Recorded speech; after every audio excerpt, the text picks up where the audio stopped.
Eu quero ler um texto, eu não costumo ler um texto muito longo, mas eu vou ler um texto que fala de uma história, para a gente se situar em todo o contexto desta história. Está lá no livro dos Reis, do segundo livro dos Reis, no capítulo 4, do versículo 8 a 37. Olha que história maravilhosa. Vamos ler. Certo dia, Eliseu, vocês sabem, era um profeta da nação de Israel. Eliseu foi a Sunem. Sunem é uma região onde uma mulher rica insistiu que ele fosse tomar uma refeição em sua casa. Depois disso, sempre que passava por ali, ele parava para uma refeição. Em vista disso, ela disse ao marido: sei que este homem que sempre vem aqui é um santo homem de Deus. Vamos construir lá em cima um quartinho de tijolos e colocar nele uma cama, uma mesa, uma cadeira, uma lamparina para ele. Assim, sempre que nos visitar, ele poderá ocupá-lo. Um dia, quando Eliseu chegou, subiu ao seu quarto e deitou-se. Ele mandou o seu servo. Eliseu tinha um rapaz que trabalhava, um secretário, chamado Geazi. Ele mandou Geazi chamar a sunamita. Ele a chamou, e quando ela veio, Eliseu mandou Geazi dizer-lhe: você teve todo esse trabalho por nossa causa. O que podemos fazer por você? Quer que eu interceda por você junto ao rei ou ao comandante do exército? Ela respondeu: eu estou bem entre a minha própria gente. Mais tarde Eliseu perguntou a Geazi: o que se pode fazer por ela? Ele respondeu: bem, ela não tem filhos e seu marido é idoso. Então Eliseu mandou chamá-la de novo. Geazi a chamou, ela veio até a porta. E ele disse: Eliseu disse, por volta desta época, no ano que vem, você estará com um filho nos braços. Ela contestou: não, meu senhor, não iludas a tua serva, ó homem de Deus. Mas, como Eliseu lhe dissera, a mulher engravidou e, no ano seguinte, por volta daquela mesma época, deu à luz um filho. O menino cresceu e, certo dia, foi encontrar-se com seu pai, que estava com os ceifeiros, lá no campo, fazendo a colheita. E de repente ele começou a chamar o pai, gritando: ai, minha cabeça, ai, minha cabeça. O pai disse a um servo: leve-o para a mãe. Leve-o para a mãe dele. O servo pegou e o levou à mãe. O menino ficou no colo dela até o meio-dia e morreu. Ela subiu ao quarto do homem de Deus, deitou o menino na cama, saiu e fechou a porta. Ela chamou o marido e disse: preciso de um servo e de uma jumenta para ir falar com o homem de Deus. Vou e volto logo. O marido perguntou: mas por que hoje? Não é lua nova, nem sábado. Ela respondeu: não se preocupe. Ela mandou selar a jumenta e disse ao servo: vamos rápido, só pare quando eu mandar. Assim ela partiu para encontrar-se com o homem de Deus no Monte Carmelo. Quando ele a viu à distância, disse a seu servo Geazi: olhe, é a sunamita. Corra ao seu encontro e pergunte a ela: está tudo bem com você? Está tudo bem com o seu marido? Está tudo bem com o seu filho? E ela respondeu a Geazi: está tudo bem. Ao encontrar o homem de Deus no monte, ela se abraçou aos seus pés. Geazi veio para afastá-la, mas o homem de Deus lhe disse: deixe-a em paz. Ela está muito angustiada, mas o Senhor Deus, o Senhor, nada me revelou e escondeu de mim a razão de sua angústia. E disse a mulher a Eliseu: acaso eu te pedi um filho, meu senhor? Não te disse para não me dar falsas esperanças? Então Eliseu disse a Geazi: põe a capa por dentro do cinto, pegue o seu cajado e corra. Se você encontrar alguém, não o cumprimente. E se alguém o cumprimentar, não responda. Quando lá chegar, ponha o meu cajado sobre o rosto do menino. Mas a mãe do menino disse: juro pelo nome do Senhor Deus, e por tua vida aqui, se ficares, não irei. Então ele foi com ela. Geazi chegou primeiro e pôs o cajado sobre o rosto do menino, mas ele não falou, não reagiu. Então Geazi voltou para encontrar-se com Eliseu e lhe disse: o menino não voltou a si. Quando Eliseu chegou à casa, lá estava o menino, morto, estendido na cama. Ele entrou, fechou a porta e orou ao Senhor Deus. Depois deitou-se sobre o menino, boca a boca, olhos nos olhos, mão com as mãos.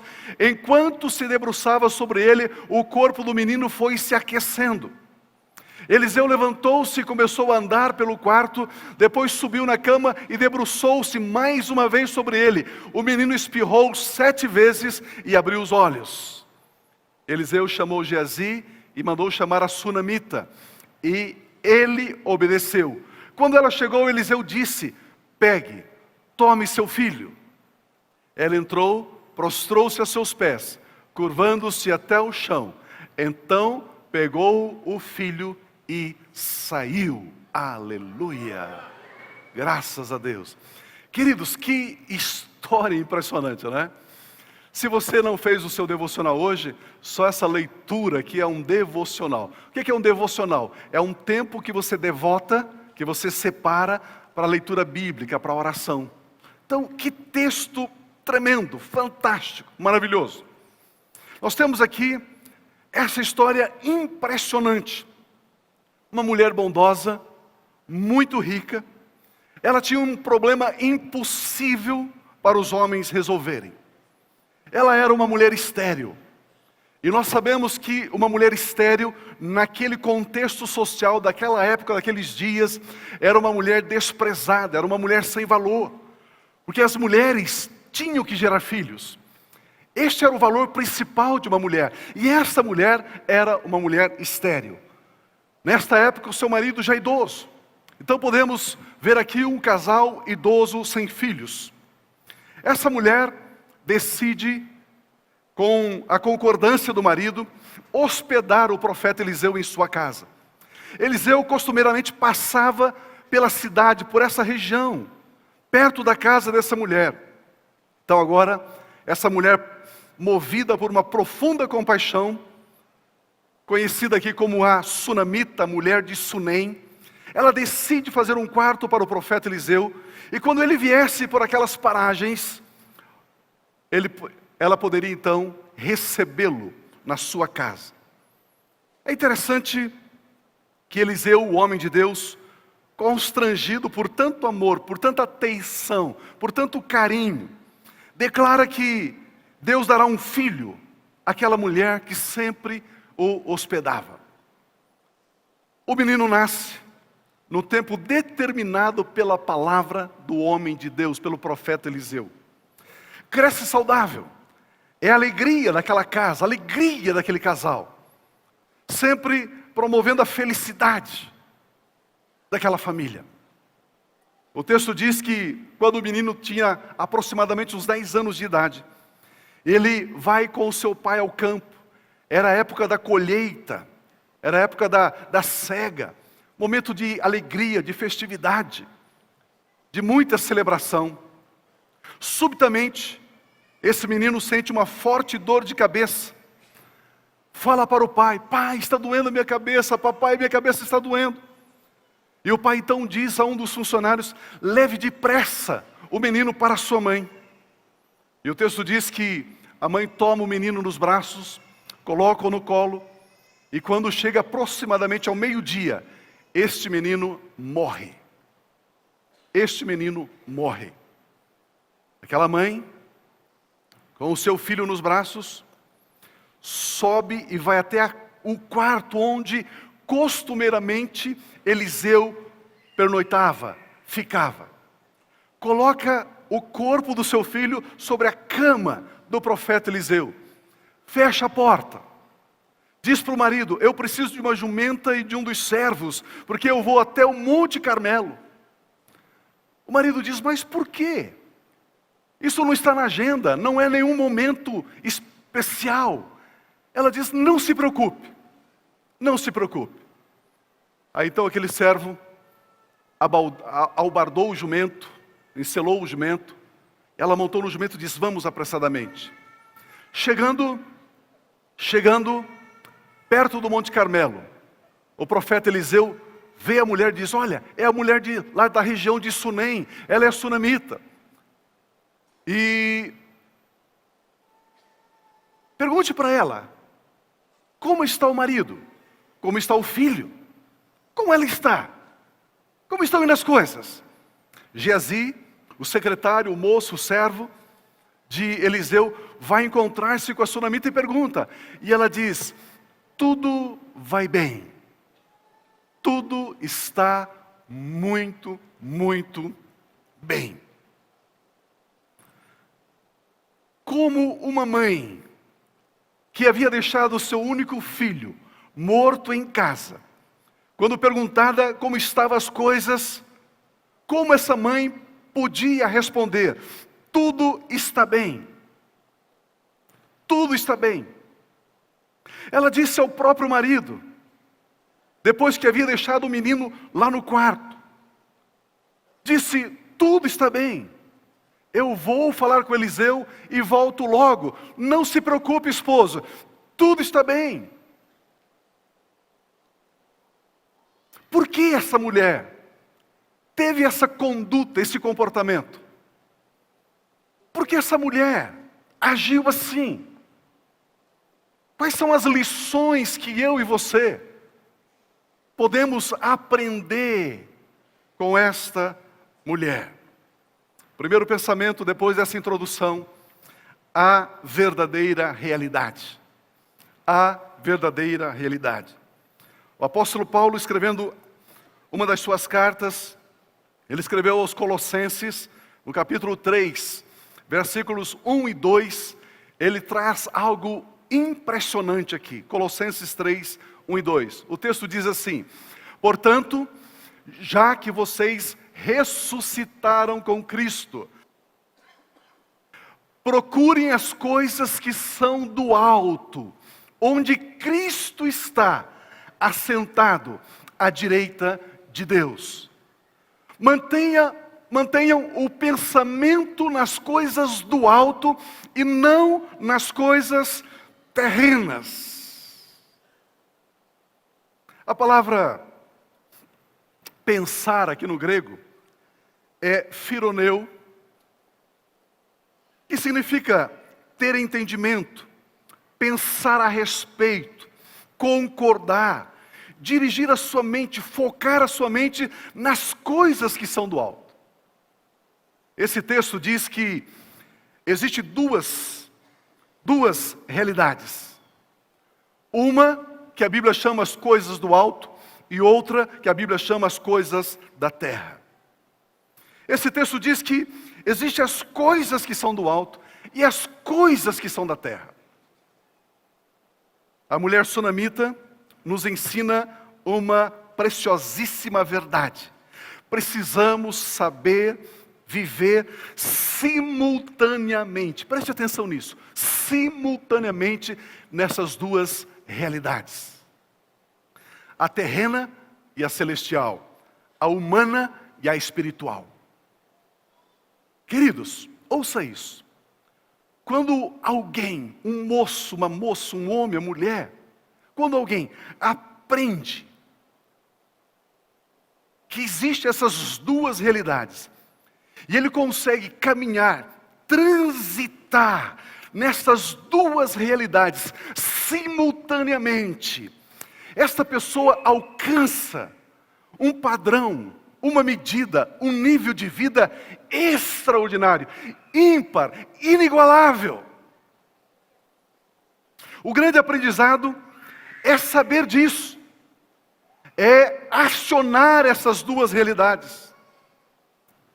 Qual realidade vai prevalecer na minha vida, na sua vida, depende do valor que eu e você vamos dar a elas. Se para você o que é mais importante for a realidade terrena, essa realidade vai comandar a sua vida. Se for a realidade espiritual, essa realidade vai comandar a sua vida. Esse texto de 2 Reis, capítulo 4, versículos 25 e 26, texto que nós lemos, deixa eu fazer um destaque nesses dois versículos. 2 Reis 4, 25 e 26. Assim, a mulher partiu para encontrar-se com o homem de Deus no Monte Carmelo. Quando ele a viu à distância, disse a seu servo Geazi: olhe, é a sunamita. Corra ao seu encontro e pergunte a ela: está tudo bem com você? Tudo bem com o seu marido, com o seu filho? E ela respondeu a Geazi: está tudo bem. Está tudo bem. Essa mulher responde: está tudo bem.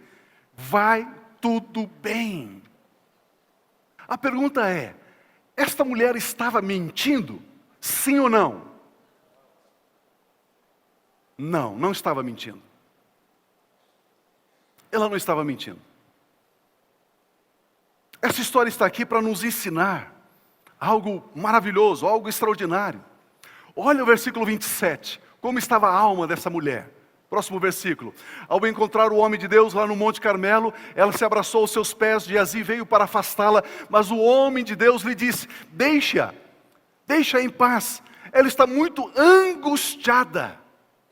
Mas o Senhor Deus nada me revelou e escondeu de mim a razão da sua angústia.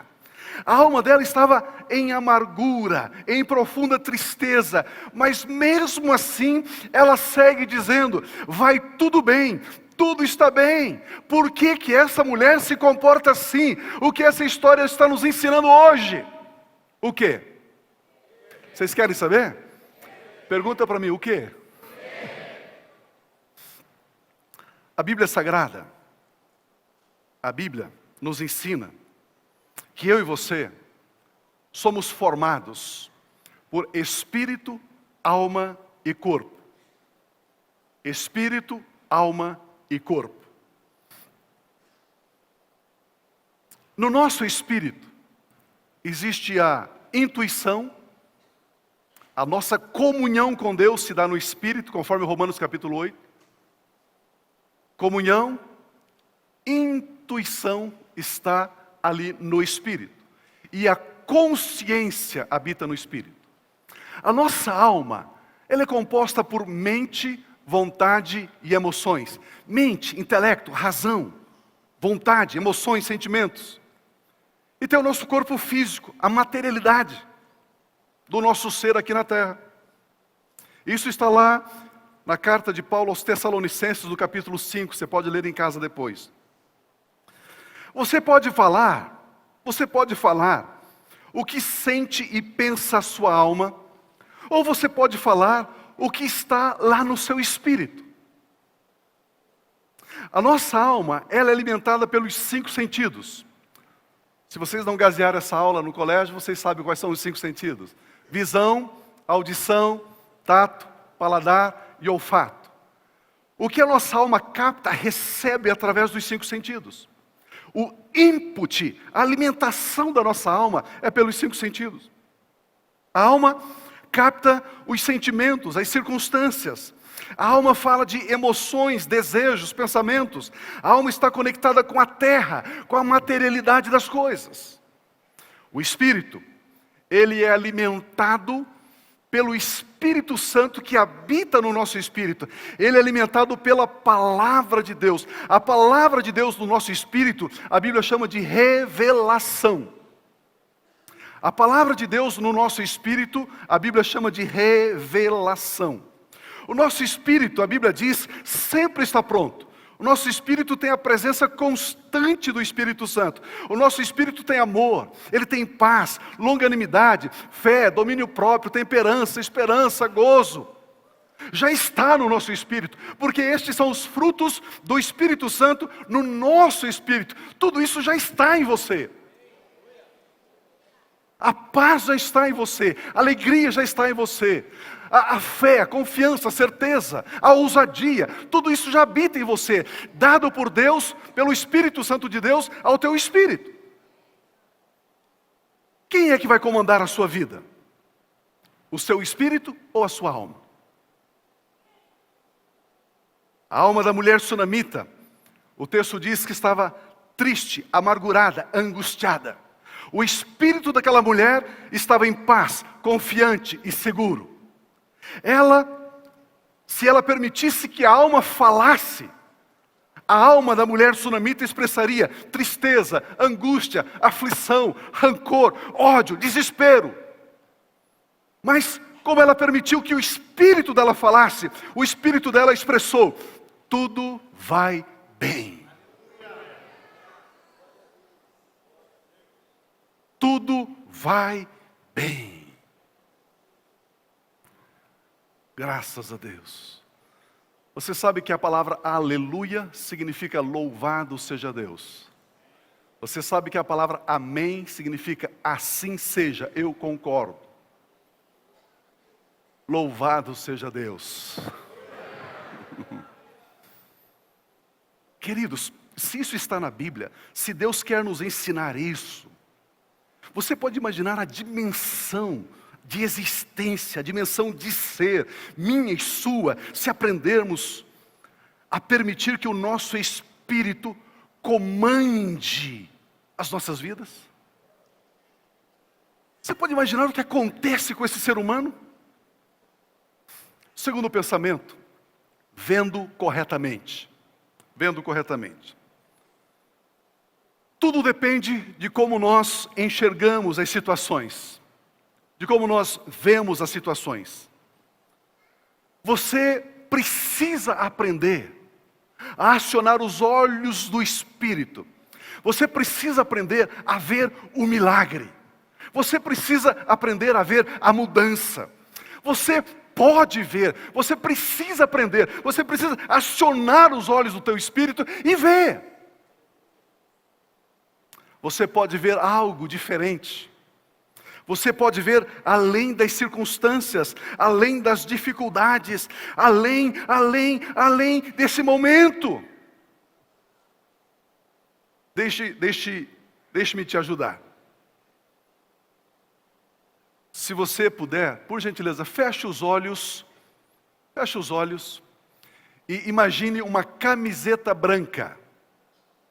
Imagine, pense numa camiseta branca. Deixa eu enriquecer aí, com os olhos fechados ainda, deixa eu enriquecer. Uma camiseta branca, com gola, com manga. Ok, você está imaginando uma camiseta branca. Abra os olhos. Aqui eu tenho nas minhas mãos uma camiseta branca, com gola, ok? Com manga e com um jacarezinho aqui do lado. Esses dias eu encontrei um amigo, o jacarezinho dele estava virado para cá. Eu falei, rapaz, mas o que é isso? Ele falou, comprei no Paraguai. O jacaré estava indo na outra direção. Aqui você está vendo com os teus olhos naturais, com os teus olhos carnais. Você está vendo uma camiseta. Por gentileza, de novo, por gentileza, feche os olhos. Veja uma camiseta branca, com jacarezinho, com gola, com manga. Veja essa camiseta. Abra os olhos, por gentileza. Você percebe, nesse simples exercício, que você, mesmo com os olhos fechados, você continuava a ver a camiseta branca? Você percebe que você acionou os dois olhos, os olhos do espírito e os olhos naturais? É exatamente o que a Bíblia está nos ensinando. Você fechou os olhos e continuou vendo uma camiseta branca. Você abriu os olhos, eu tinha uma camiseta branca nas minhas mãos. Você fechou os olhos, eu não tenho uma camiseta branca nas minhas mãos, mas você continuou a ver a camiseta branca.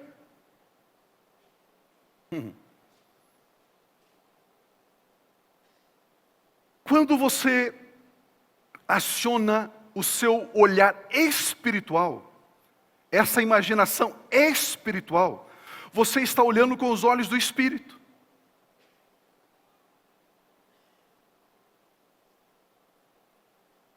É exatamente o que esse texto, essa história está nos ensinando. No nosso espírito, existe essa imaginação, essa intuição. O nosso espírito possui olhos. Os olhos do nosso espírito veem o que o Espírito Santo mostra a ele, revela a ele. Deixa eu explicar melhor. Você poderá usar os olhos espirituais se você quiser. Estes olhos espirituais não são do mundo. Pertencem ao mundo espiritual. O Espírito Santo, ele mostra aos nossos olhos espirituais para que eles vejam. Você tem controle sobre os teus olhos espirituais, assim como você tem controle sobre os seus olhos materiais. Quando você usa corretamente os olhos espirituais, você pode ver o passado, o presente, inclusive o futuro. Pio, o que você está dizendo? Isso está muito místico, senti um arrepio na coluna aqui. Não, é simples. O Espírito Santo habita no nosso espírito. O Espírito Santo, ele ministra a palavra de Deus, ele revela a palavra de Deus no nosso espírito. Quando essa revelação chega no nosso espírito, se você ler a palavra, receber a palavra, você aciona os olhos espirituais, inclusive do passado, do presente e do futuro. Como do futuro, Pio? Eu vou ver eu vou fazer minha cabala, a minha numerologia, horóscopo, vou consultar uma cartomante. É assim que eu vou ver meu futuro? Não! Existe um livro chamado Bíblia Sagrada, que descreve item por item, momento a momento do seu amanhã, do seu futuro. E eu posso lhe garantir que o seu futuro é maravilhoso, ele é especial, ele é tremendo, ele é glorioso, ele é poderoso. Eu posso lhe assegurar que os dias futuros da sua vida serão muito melhores do que todo o seu passado.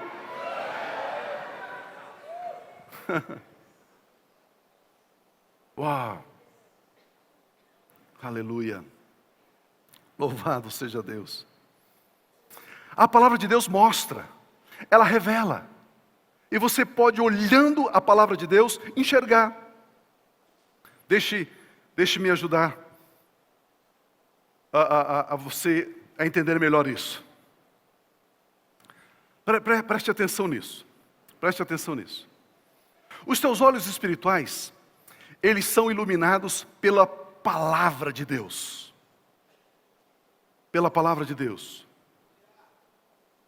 Um velho homem, bastante açoitado pelo tempo, pela vida, ele foi lançado no fundo de um cárcere úmido, frio, com forte cheiro de mofo. Semanas e semanas sem ver o brilho ou receber o calor do sol. Esse homem estava nessa masmorra, em algum lugar do Oriente Médio, há 2000 anos atrás. Esse velho homem escreveu um dos textos, uma das palavras mais importantes para a fé cristã. Esse velho homem escreveu essas palavras a um grupo de pessoas como eu e você, mudou radicalmente a vida daquelas pessoas. E tem mudado a minha vida, e tem mudado a vida de muitas pessoas. Esse texto está em Efésios capítulo 1, versículos 17 e 18. Olha o que esse homem velho, Paulo, o apóstolo, escreveu. Peço que o Deus de nosso Senhor Jesus Cristo, o glorioso Pai, lhes dê espírito de sabedoria e de revelação no pleno conhecimento dEle. Olha o versículo 18, olha o versículo 18. Oro também para que os olhos do coração, uma outra versão bíblica diz, os olhos do entendimento, outra versão diz, os olhos do espírito de vocês, sejam iluminados, a fim de que vocês conheçam a esperança para a qual Ele os chamou, para que vocês conheçam as riquezas da gloriosa herança que Ele deu a vocês entre todos os santos. Aleluia. Eu diria glória a Deus, eu diria aleluia. Aleluia.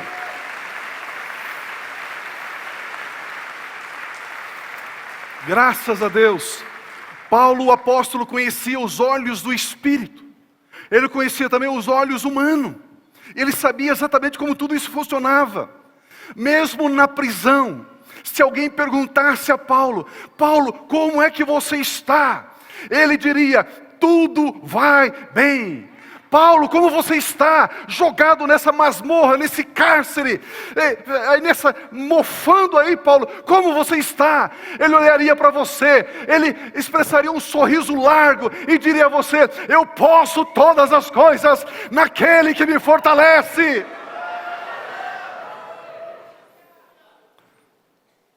Paulo jamais estaria vendo a sua circunstância de prisioneiro, de um prisioneiro romano. Jamais ele estaria lendo a sua vida, fazendo uma leitura da sua existência a partir das circunstâncias. Ele fazia uma leitura da sua vida a partir da revelação do Espírito de Deus no Espírito dele. Queridos, é uma outra dimensão de vida, é um viver diferente. Aleluia. Ouça isso, ouça isso, ouça isso. Você pode recriar o seu mundo.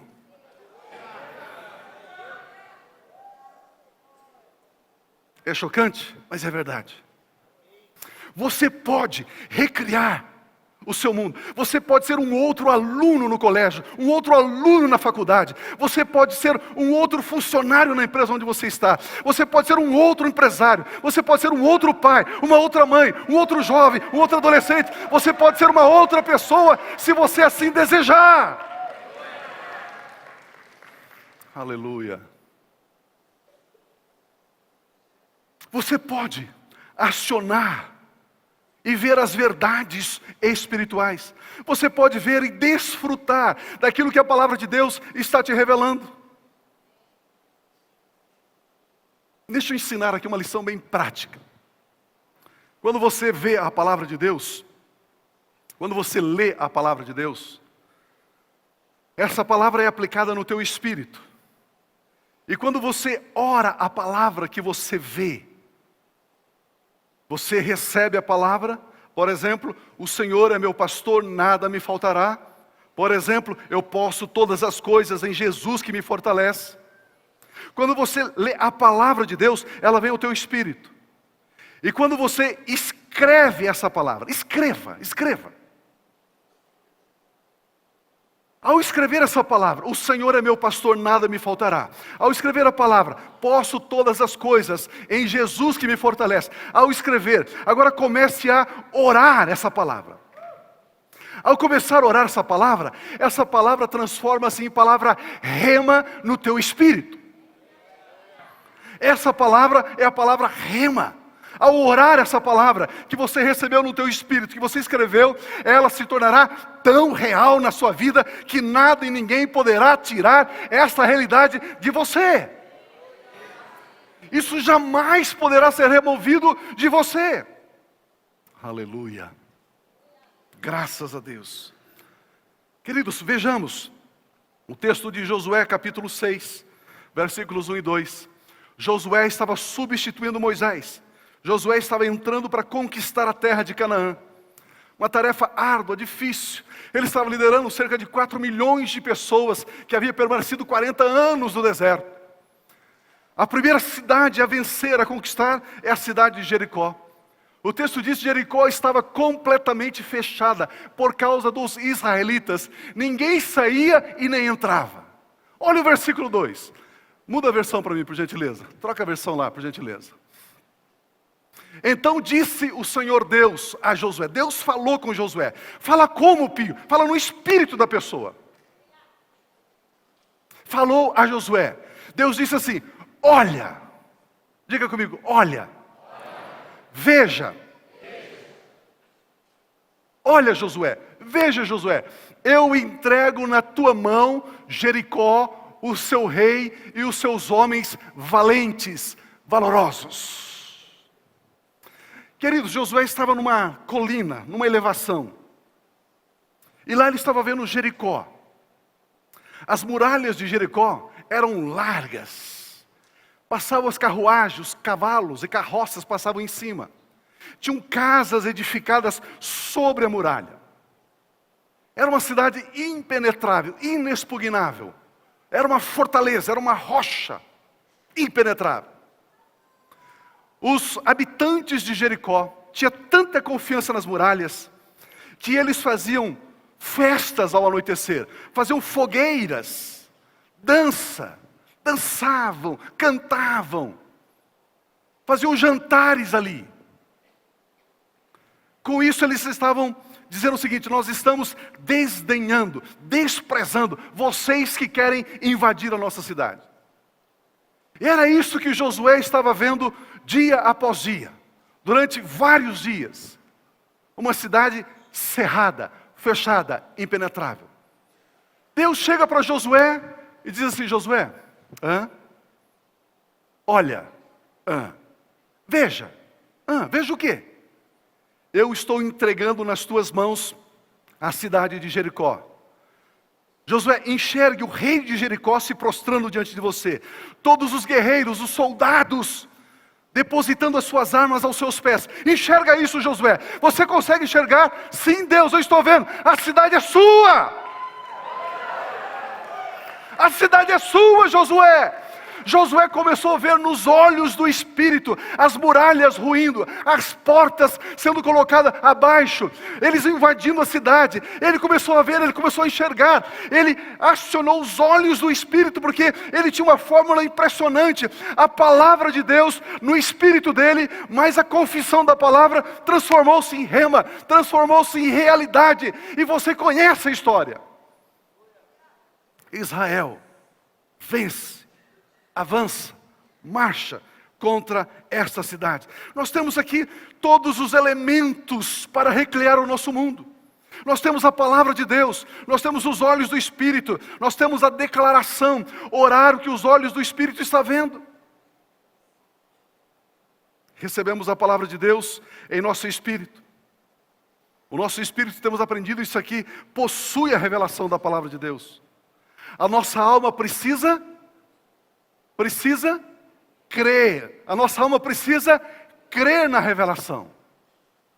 Com o coração, com a alma eu creio, diz Romanos capítulo 10.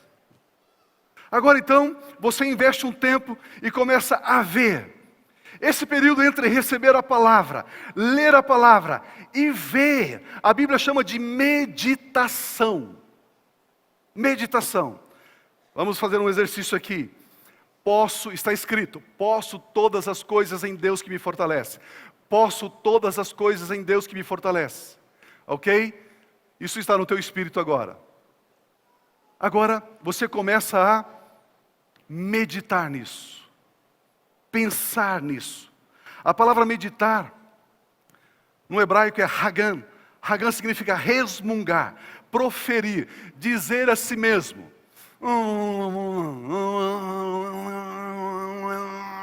Sabe quando você vai resmungando? Posso todas as coisas daquele que me fortalece. Sabe quando você para no sinaleiro, você está no seu carro ali, você está orando, falando com Deus, de repente alguém olha para você e acha que você é louco porque você está falando sozinho? E você está falando sozinho? Você está em audiência privada com o dono do universo. Aleluia!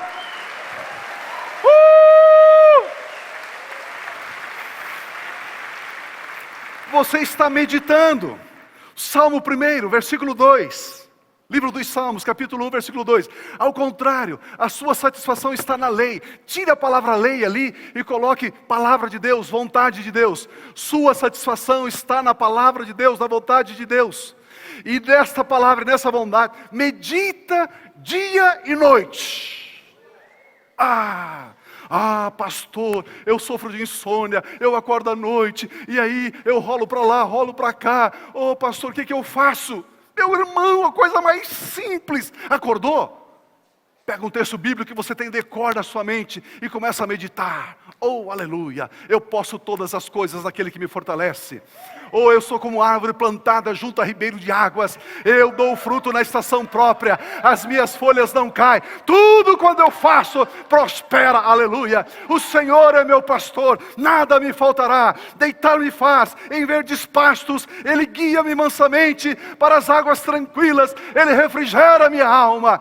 Ainda que eu ande pelo vale da sombra da morte, eu não tenho medo, porque eu sei que Ele está comigo, a vara, o cajado dele me consola.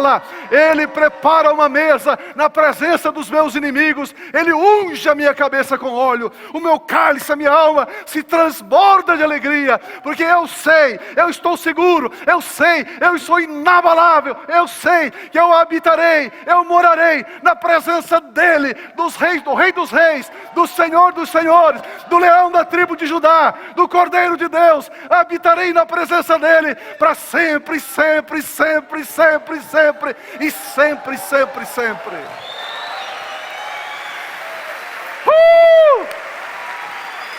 Aleluia!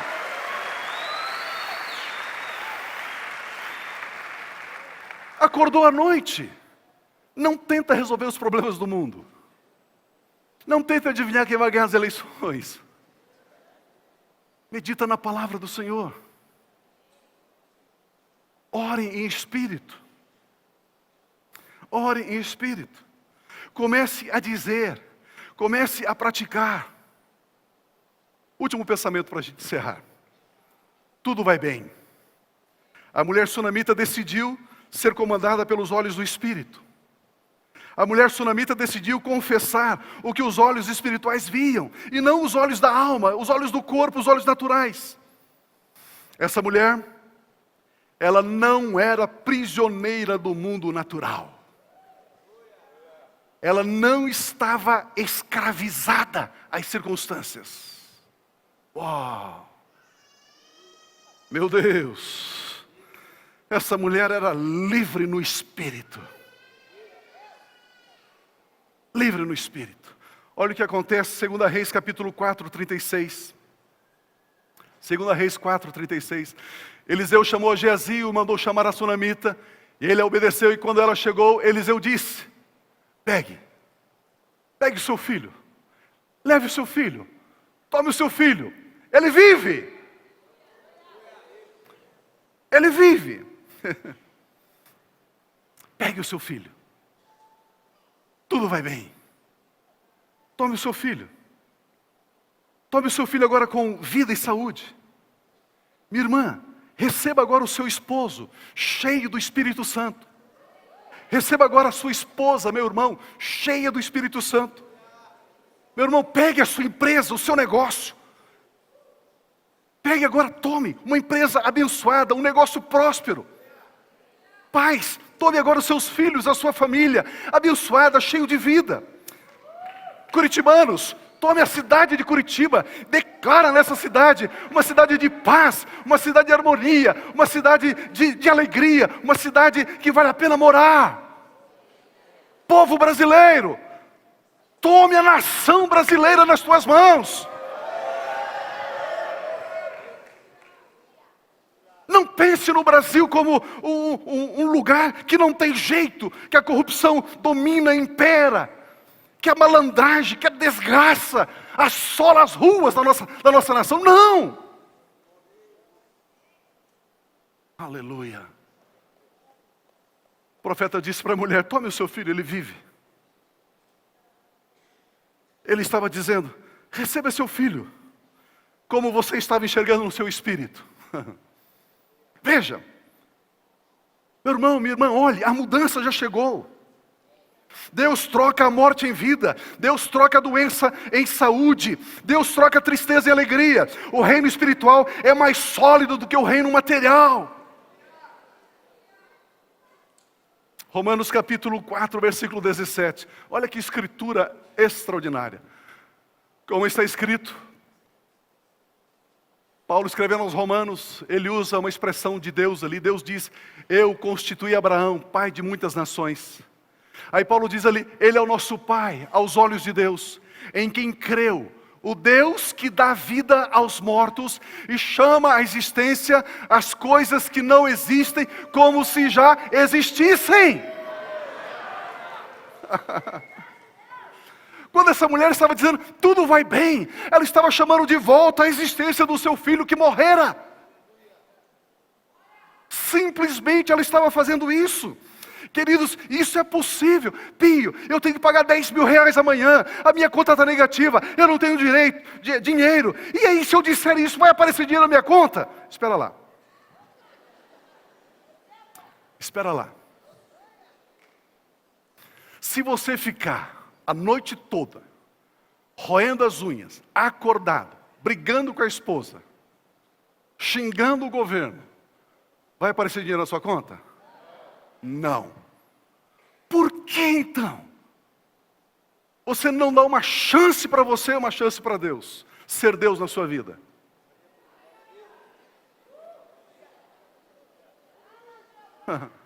Por que não dizer, Senhor, eu tenho que pagar?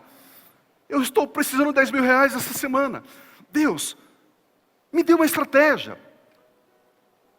Confie. Seja calmo, tranquilo. Portas se abrirão. Maneiras surgirão. Fique em paz.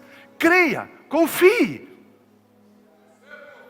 Aleluia. Alguém entendeu ali? Entre quase 3 mil pessoas, uma entendeu. Amém, estou feliz. Queridos, o nosso Deus, Ele chama a existência as coisas que não existem como se já existisse.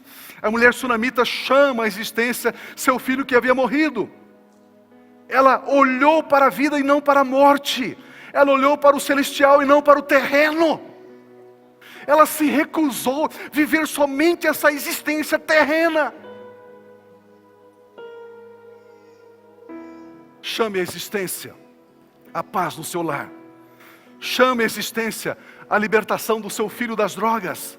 Chame a existência a felicidade na sua vida. Chame a existência a saúde. Chame a existência a tua prosperidade. Chame a existência a tua conquista. Chame a existência a tua vitória.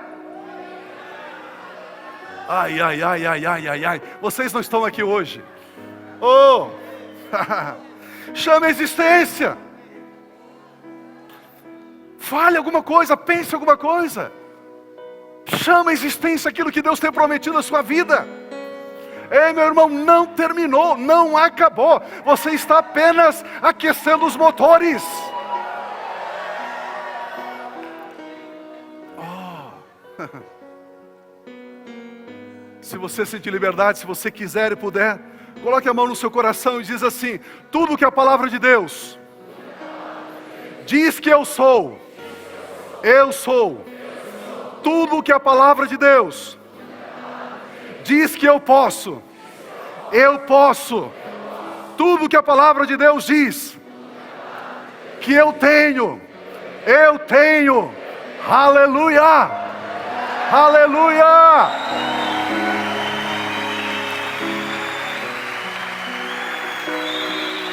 Sim, Deus! Meu irmão, minha irmã, como você está? Como você está? Deixa eu perguntar de novo. Pessoal do mezanino, todos vocês. Como está o seu esposo, o seu filho, a sua empresa, o seu emprego, a sua casa? Como estão as coisas? Aleluia.